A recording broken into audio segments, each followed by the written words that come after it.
Since electricity was added to the guitar in 1931, musicians have been chasing that perfect sound, a pursuit some say is futile. For Mark, he enjoys building amplifiers for those that are truly serious about tone. My dad used to have a guitar, a 1956 Silvertone, and he had it in the closet, and we weren't allowed to touch it, so I'd sneak in and grab his guitar, and I was about 6 years old, and eventually he said, okay, you can have this guitar. I had no amp, so I took an old turntable and used that as my guitar amp. And at the age of 8 years old, I was jerry-rigging things together and finding ways to make amplified electric guitar.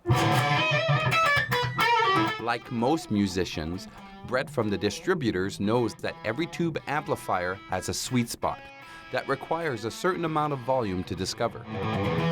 The older amps that I enjoy playing, that I've picked up over the past couple years, Mark's amps have been the amps that best almost emulate that sound. Everybody who builds handmade amplifiers, as any instrument, the builder's technique and personality will go into it. So my amps will still produce classic sounds. It'll do the sounds from the 50s, 60s, and 70s, but just it's my take on how it all goes together. Some will look for that full, rich tone, and others will enjoy it when low frequencies are magnified. I have some players who use a lot more distortion, more modern levels, and some of the amps will do that, but most of them I build for country, blues, and classic rock type tones. This guy will be better.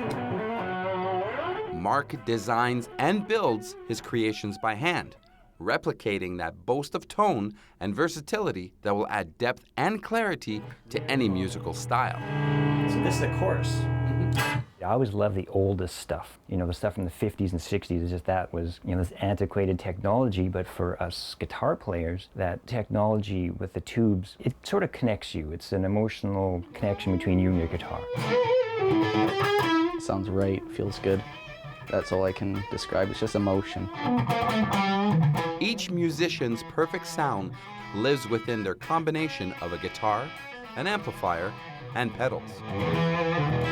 Guitarists use pedals for tonal flavors. It's got a nice EQ. It doesn't seem to be enough just to have a guitar with strings on it plugged into an amp. We want to recreate more sound, like a vocal, or give it more sustain, make it sound really fuzzy. Amps aren't the only thing Mark builds. As a creator, he made something all amplified players would enjoy. To some, it's simply a booster.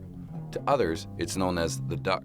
Okay, so what this guy is the FMD Plus. It's an overdrive pedal.